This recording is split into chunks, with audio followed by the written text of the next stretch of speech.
Nadie me miró a los ojos cuando mi propia nuera levantó la voz frente a 40 invitados y dijo que yo ya no pertenecía a esa casa. Nadie, ni mi hijo, ni mis nietos. Solo el silencio. Y ese silencio fue el que, sin saberlo, empezó a cambiarlo todo. Me llamo Rosaura Elena Campos Vidal. Tengo 68 años y durante 42 de ellos cociné, cosí, planché, crié y amé sin pedir nada a cambio. Pero esa noche, bajo las luces amarillas del jardín de mi hijo, entendí que el amor que no se respeta termina convertido en costumbre. Y la costumbre, tarde o temprano, se rompe como un hilo tensado demasiadas veces. Todavía recuerdo el frío de esa noche en la nuca, el sudor helado que me bajó por la espalda, mientras 40 pares de ojos esperaban a ver qué hacía yo, la vieja costurera, la suegra incómoda, la madre de favor. Pero para entender cómo llegué hasta ese jardín, hasta esa humillación que cambiaría el rumbo de mi vida entera, tengo que contarles todo desde el principio. Desde antes incluso, de que Ernesto cerrara los ojos para siempre aquella tarde de octubre. Todo empezó mucho antes de esa fiesta. Empezó el día que enterré a Ernesto, mi esposo, después de 38 años de matrimonio. Él había sido carpintero, un hombre de manos ásperas y palabras escasas, pero de una ternura que solo yo conocía. Juntos levantamos una casa pequeña en el barrio de San Rafael de los Sauces, un lugar de calles empedradas y jacarandás que en primavera pintaban de morado las aceras. Yo era costurera. Tenía un taller propio, Costuras Rosaura, donde durante 30 años vestí quinceañeras, novias y señoras de sociedad. Mis manos conocían cada tela, como conocían el rostro de mis hijos. Tuvimos un solo hijo, Mauricio. Lo criamos con sacrificio, con las monedas contadas y los sueños grandes. Ernesto quería que Mauricio estudiara algo de futuro, y así fue. Administración de empresas. Una carrera que Mauricio completó con orgullo mientras nosotros vendíamos telas de más para pagar la universidad privada que él insistió en elegir. Recuerdo las noches en que Ernesto se quedaba hasta tarde en su taller de carpintería, lijando muebles para vender a último momento, y yo cosía vestidos de 15 años hasta la madrugada, con los dedos entumecidos, para juntar la mensualidad. Nunca me arrepentí. Un hijo es una inversión del alma, no del bolsillo. Cuando Mauricio se graduó, organizamos una fiesta modesta en el patio de la casa. Ernesto lloró, algo que jamás lo había visto hacer, ni siquiera en los momentos más difíciles. «Mira nomás, Rosaura», me dijo esa noche, mientras los vecinos bailaban al ritmo de un radiocasete prestado. Nuestro hijo llegó más lejos de lo que nosotros pudimos soñar. Yo asentí, orgullosa, sin saber que ese mismo hijo, años después, sería quien más profundamente me heriría. Mauricio conoció a Daniela poco después de graduarse, en una empresa donde ambos trabajaban.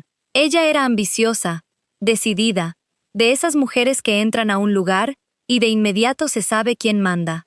Al principio me cayó bien. Era atenta, me traía flores en mi cumpleaños, elogiaba mis vestidos. Pero con el tiempo, esa atención se fue diluyendo, como el color de una tela mal teñida que se destiñe con cada lavada. Cuando Ernesto murió de un infarto, una tarde de octubre mientras regaba sus rosales, algo en mí también murió, aunque seguí respirando. Tenía 64 años. Recuerdo el sonido de la manguera cayendo al piso, el agua formando un charco inútil sobre las baldosas, y a Ernesto tendido junto a sus rosales favoritos, los que él mismo había injertado años atrás. Corrí, grité su nombre, pero ya no había nada que hacer. El médico dijo que había sido instantáneo, que no sufrió. Eso al menos fue un consuelo pequeño en medio de un dolor que no tenía fondo. La casa, de pronto, se sintió enorme y vacía. Cada rincón me recordaba a Ernesto, la silla donde leía el periódico, el taller lleno de aserrín donde tallaba juguetes para los nietos de los vecinos, el lado de la cama que quedó frío para siempre. Fue Mauricio quien, con una ternura que entonces me pareció genuina, me dijo: «Mamá, no puedes vivir sola. Vente a la casa con nosotros. Te vamos a cuidar». No sabía yo que cuidar tendría con el tiempo un significado tan distinto al que yo imaginaba. Vendí mi casa, aquella casa donde había sido esposa, madre y artesana. Y con ese dinero, sin que Mauricio lo supiera del todo en su justa dimensión, ayudé a mi hijo a terminar de pagar la casa grande donde vivía con su esposa Daniela y mis dos nietos, Emilia y Tomás. Firmé papeles que entonces no entendí completamente, confiando, como confía una madre, en que la sangre de mi sangre jamás me haría daño. El notario, un hombre apurado que atendía 3 clientes a la vez, me explicó todo tan rápido que apenas alcancé a entender la mitad. Mauricio estaba ahí, sonriente, diciéndome, «Firma aquí, mamá, es solo un trámite». Y yo, confiando ciegamente, firmé. Me equivoqué. Pero eso lo descubriría mucho después. ¿Qué fue lo primero que noté, aquella primera semana en la casa de mi hijo, que me hizo pensar que algo ya no encajaba? La casa de Mauricio y Daniela era grande, moderna, de esas con ventanales enormes y jardín trasero con asador de mármol. Todo relucía, todo tenía un lugar. Y a mí, desde el primer día, me dieron un cuarto pequeño al fondo, junto al lavadero, que antes había sido bodega. Todavía olía a pintura fresca cuando llegué, porque apenas la noche anterior habían sacado de ahí las cajas de decoración navideña y algunas herramientas viejas de Mauricio. «Es temporal, mamá», me dijo Mauricio, con una sonrisa que yo, tonta de mí, creí sincera. «En cuanto terminemos de acomodar arriba, te pasamos a un cuarto mejor. Hay uno junto al de Emilia que vamos a desocupar pronto». Ese temporal duró 3 años. El cuarto junto a Emilia se convirtió, meses después, en un gimnasio personal para Daniela, con una caminadora eléctrica y espejos de piso a techo. Daniela, mi nuera, era una mujer de 39 años, elegante, siempre impecable, con una sonrisa que parecía dibujada con regla. Trabajaba en relaciones públicas para una cadena de hoteles, y vivía pendiente de cómo se veían las cosas: la casa, la ropa, los hijos, el matrimonio. Todo debía aparentar perfección. Y yo, con mis vestidos sencillos de costurera jubilada, no encajaba en esa fotografía. Recuerdo la primera cena en esa casa. Daniela había preparado, o mandado preparar, una mesa larga con manteles blancos y velas aromáticas, algo que en mi antigua vida hubiera reservado solo para ocasiones muy especiales. Serví mi plato con cuidado, tratando de no derramar nada, consciente de pronto de una torpeza que jamás había sentido en mi propia casa. «Doña Rosaura», me dijo Daniela esa primera noche, con una sonrisa cordial que años después aprendería a reconocer como máscara. «Aquí en la casa tenemos ciertas rutinas. Los niños cenan a las 7 en punto, y después de cenar necesitan silencio para hacer la tarea. Espero que eso no sea un problema para usted». «Claro que no, hija», respondí, agradecida todavía de sentirme parte de algo. «Yo me adapto a lo que necesiten». Esa frase, «yo me adapto», se convertiría con el tiempo en el lema silencioso de mi rendición diaria. Mis nietos eran mi consuelo. Emilia, de 16 años, tenía los ojos de Ernesto y una curiosidad insaciable por todo lo que yo sabía hacer con las manos. Las primeras semanas, se sentaba conmigo en las tardes mientras yo remendaba alguna prenda, fascinada con la rapidez de mis dedos sobre la tela.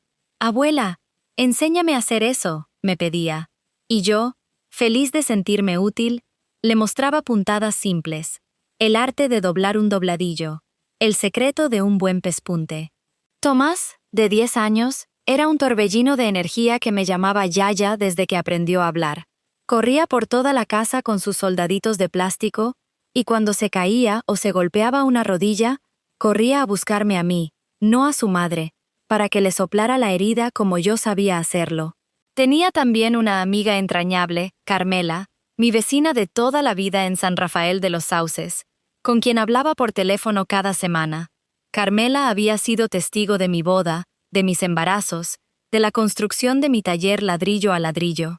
«Rosaura», me decía siempre, con esa voz ronca de fumadora arrepentida, «tú avísame si algo anda mal en esa casa, que yo te voy a buscar aunque sea a pie». Y estaba don Fidel, el viejo relojero de la esquina, que había visto crecer a Mauricio, y que, cuando me veía pasar en mis visitas ocasionales al barrio, siempre preguntaba, «¿Cómo la tratan, doña Rosaura?». Yo, por orgullo, siempre respondía, «Bien, don Fidel, bien». Mentía, pero una madre aprende a mentir para proteger la imagen de sus hijos, incluso ante sí misma. Los primeros meses fueron, Si no felices, al menos tolerables. Yo ayudaba con los quehaceres, cocinaba los domingos, remendaba la ropa de los niños. Sentía que aportaba, que ganaba mi lugar en esa casa que en parte había ayudado a pagar sin que ellos lo supieran del todo. Pero poco a poco, como el agua que gotea y termina por horadar la piedra, empezaron las pequeñas grietas. «Mamá, mejor no cocines hoy, viene gente importante y Daniela va a pedir catering», me dijo Mauricio una tarde, sin mirarme, ocupado en su teléfono. «Doña Rosaura, ¿podría comer en la cocina? Es que hoy tenemos invitados en el comedor», me pidió Daniela una noche, con esa sonrisa que no llegaba a los ojos. La primera vez que sucedió aquello, pensé que era un caso aislado, una excepción justificada por la ocasión. Pero cuando se repitió la segunda vez, y la tercera, entendí que se estaba convirtiendo en una regla no escrita. Cuando había visitas importantes, yo debía volverme invisible. Cada frase, sola, no significaba nada, pero juntas, una tras otra, empezaron a dibujar un mapa. El mapa de una mujer que dejaba de ser parte de la familia para convertirse en un mueble incómodo que nadie sabía dónde acomodar. ¿Cuánto tiempo puede una madre callar antes de que el silencio empiece a doler más que las palabras? El conflicto, como toda herida profunda, no llegó de golpe, llegó en capas, en pequeñas humillaciones que se fueron apilando como piedras sobre mi pecho, cada una más pesada que la anterior. Recuerdo la Navidad en que Daniela decidió redecorar toda la casa estilo minimalista, y sin preguntarme regaló a la iglesia del barrio mi máquina de coser, la Singer que Ernesto me había regalado en nuestro 10º aniversario, la misma sobre la que había cosido el vestido de bautizo de Mauricio, los disfraces escolares de Emilia y Tomás, y cientos de vestidos de novia que ahora colgaban, felices, en armarios de mujeres que ni siquiera conocía. «Ocupaba mucho espacio, doña Rosaura», me explicó, como quien explica por qué tiró una bolsa de basura. «Además, usted ya no cose tanto. Y con la mudanza del cuarto de huéspedes, necesitábamos ese rincón para las maletas de temporada». No dije nada. Sonreí, como siempre, pero esa noche lloré en silencio, con la almohada apretada contra la boca, para que nadie me escuchara. Al día siguiente, cuando Tomás me preguntó por qué tenía los ojos hinchados, le dije que era una alergia de temporada. Recuerdo también el cumpleaños de Tomás, cuando preparé con mis propias manos un pastel de 3 leches, la receta que su abuelo amaba, la misma que Ernesto pedía cada año en su propio cumpleaños. Pasé toda la mañana batiendo, horneando, decorando con esmero cada detalle. Daniela lo miró con desprecio cuando lo llevé a la cocina. «Ay, doña Rosaura, ya mandé a pedir un pastel de la pastelería francesa. Bueno, lo guardamos para la familia, para que no se vea feo al lado del otro. Para que no se vea feo, como si mi cariño, hecho con harina y leche y desvelo, pudiera avergonzar a alguien». Esa noche, mi pastel de 3 leches terminó en el refrigerador, cubierto con papel aluminio, y ningún invitado supo siquiera de su existencia hasta el día siguiente, cuando lo comimos a escondidas Tomás y yo, sentados en la cocina, él con los pies colgando de la silla y una sonrisa cómplice en los labios. «Está mejor que el otro, Yaya», me dijo, limpiándose la boca con la manga. Fue el único consuelo de aquel día. Mauricio, mi propio hijo, empezó a hablarme distinto. Ya no me decía, «Mamá, ¿cómo estás?», sino, «Mamá, no empieces». Cada vez que yo mencionaba, con suavidad, que extrañaba mi taller, mi vida anterior, mi independencia. «Mamá, tienes que entender que aquí las cosas son diferentes. Daniela tiene su forma de llevar la casa. Trata de adaptarte». Adaptarme. Esa palabra se convirtió en una cárcel silenciosa. Los comentarios ofensivos se volvieron rutina. «Doña Rosaura, esa blusa ya está pasada de moda». «Abuela, ya no hables de esas cosas antiguas del taller. Aburres a mis amigas». «Mamá, baja la voz, que los vecinos no necesitan saber nuestros asuntos». «Doña Rosaura, ¿podría no sentarse en la sala cuando vengan mis colegas? Es que da una imagen distinta a la que quiero proyectar». Esa última frase, dicha con total naturalidad una tarde de viernes mientras yo tejía tranquilamente en el sofá, esperando a que Tomás llegara de la escuela, me dejó paralizada. Una imagen distinta, como si yo, con 66 años entonces, fuera un objeto de decoración inadecuado. una mancha en la fotografía perfecta que Daniela quería mostrarle al mundo. Emilia, mi nieta, la que antes se sentaba conmigo horas enteras a aprender puntadas, empezó a distanciarse también, contagiada quizás por el ambiente de la casa, por esa idea silenciosa de que la abuela era un estorbo, un recuerdo incómodo de un pasado humilde que la familia quería dejar atrás. Recuerdo el día en que Emilia, ya con 14 años, invitó a unas amigas del colegio a la casa, y, cuando yo salí de mi cuarto a saludar, la vi bajar la mirada, avergonzada, y decir apenas un «Hola, abuela», apurado antes de llevarse a sus amigas escaleras arriba. Ese pequeño gesto, esa mirada esquiva, dolió más que cualquier grito.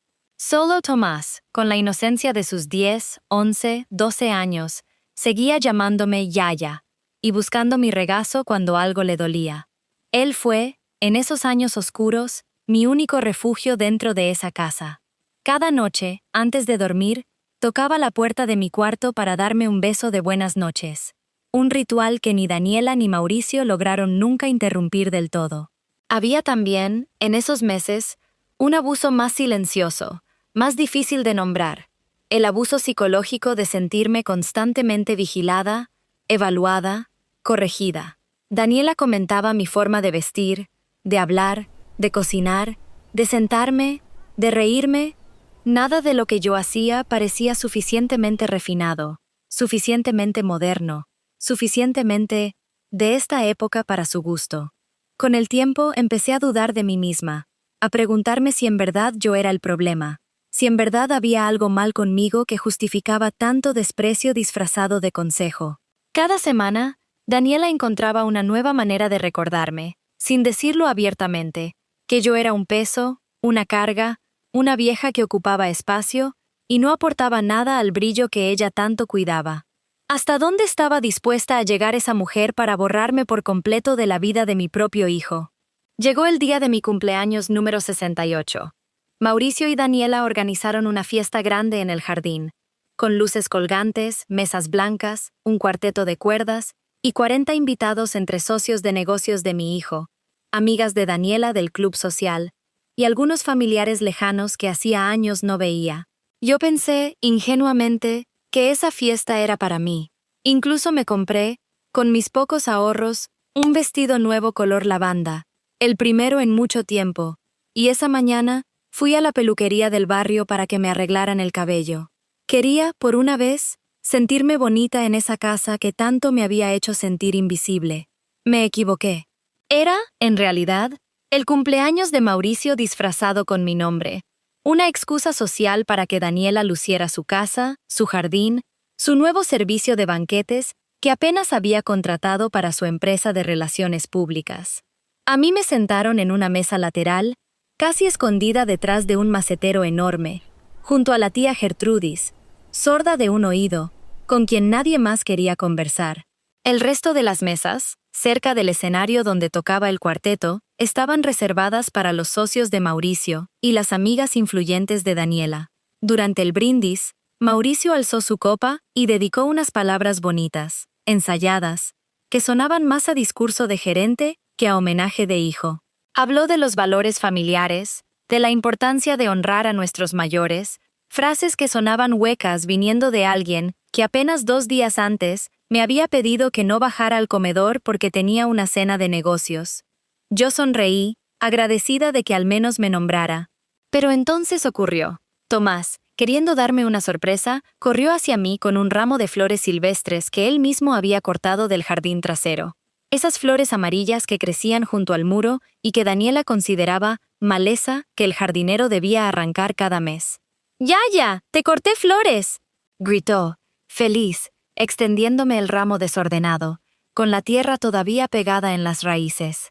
En ese instante, sin que nadie lo esperara, Daniela se acercó furiosa, tomó a Tomás del brazo con más fuerza de la necesaria y, delante de los 40 invitados, con la voz alterada por el vino y por algo más profundo que llevaba tiempo acumulando, explotó. «Tomás, te dije que no tocaras esas plantas. Mira cómo dejaste el jardín antes de que llegaran los fotógrafos».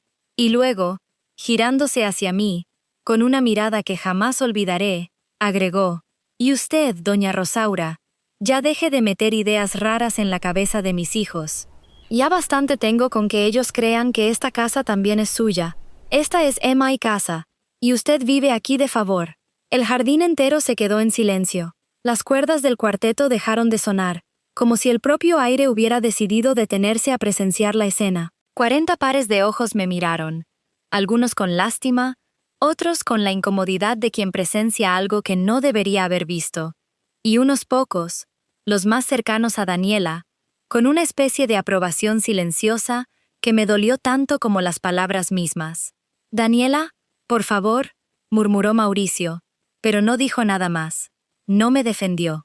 Se quedó ahí, con la copa en la mano, mirando el piso, como si el mármol del jardín tuviera de pronto algo fascinante que observar. Tomás, con los ojos llenos de lágrimas, seguía sosteniendo las flores a medio camino entre su madre y yo, sin entender del todo por qué el mundo de los adultos podía ser tan cruel por algo tan pequeño como un ramo silvestre. Yo me levanté, despacio, con la dignidad que me quedaba, tomé el ramo de flores silvestres de las manos temblorosas de Tomás, y dije solamente, «Gracias, mi cielo. Son las flores más bonitas que me han regalado en años». Y me fui caminando hacia mi cuarto, con la espalda recta, sin llorar delante de nadie, mientras a mis espaldas la fiesta intentaba, torpemente, retomar su ritmo. Escuché, mientras me alejaba, a alguna de las amigas de Daniela murmurar algo sobre estas viejas anticuadas que ya no saben adaptarse, y ese comentario, más que el grito de Daniela, fue el que terminó de quebrar algo dentro de mí. Esa noche, sentada en la cama de aquel cuarto que alguna vez fue bodega, con el ramo de flores silvestres puesto en un vaso de agua sobre el buró, entendí algo que cambiaría el resto de mi vida. Nadie en esa casa, salvo un niño de 10 años, me veía como una persona. Me veían como un favor que le hacían a la sangre. ¿Qué haría yo, una mujer de 68 años, sin casa propia, sin más familia que un hijo que ya no la defendía? No grité, no discutí, no armé un escándalo esa noche ni al día siguiente.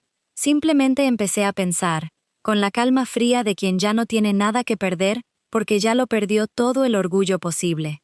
Los días siguientes a la fiesta fueron extraños. Nadie mencionó lo ocurrido. Daniela actuaba como si nada hubiera pasado, saludándome con la misma cordialidad hueca de siempre, como si sus palabras no hubieran quedado flotando en el aire de aquel jardín para siempre. Mauricio evitaba mi mirada, ocupado siempre en algo, en su teléfono, en el trabajo, en cualquier cosa que le permitiera no enfrentar lo que había permitido. Recordé, entonces, algo que llevaba enterrado en la memoria desde hacía años. Los papeles que había firmado cuando vendí mi casa de San Rafael de los Sauces para ayudar a Mauricio a completar el pago de la casa donde ahora vivía humillada. En su momento, confiando ciegamente, firmé lo que me pusieron delante sin leer cada cláusula con el cuidado que merecía. Llamé a Carmela, mi amiga de toda la vida, y le conté, por primera vez en 3 años, la verdad completa de lo que vivía en esa casa. Carmela escuchó en silencio, y cuando terminé de hablar, su voz sonó tan firme como nunca antes la había escuchado. «Rosaura, ya basta. Basta de aguantar. Tú no criaste a ese hijo para que te tratara así, y esa mujer no tiene ningún derecho de hacerte sentir menos en una casa que en parte pagaste tú. Te voy a pasar el número de mi sobrino Ricardo. Es abogado, joven, pero muy capaz. Habla con él». «Carmela, ¿estás segura de que quieres que haga esto?», le pregunté, con la voz todavía temblorosa por la vergüenza acumulada. «Rosaura, en 68 años nunca estuviste tan segura de nada como lo vas a estar ahora. Confía en mí». Ricardo revisó los documentos que yo guardaba en una carpeta vieja, en el fondo de mi maleta. Documentos que nunca boté por ese instinto de costurera que guarda cada retazo por si acaso. Nos reunimos en un pequeño café cerca del centro, un lugar discreto donde nadie de la familia de Mauricio pudiera reconocerme. Lo que descubrimos me dejó sin aliento. Cuando vendí mi casa, el dinero no había sido simplemente un regalo o una ayuda, como Mauricio siempre lo llamó frente a los demás. Legalmente, yo había quedado como coacreedora de una parte sustancial de la propiedad, un derecho que, por descuido o por mala fe de quien redactó los papeles en su momento, nunca fue eliminado del registro.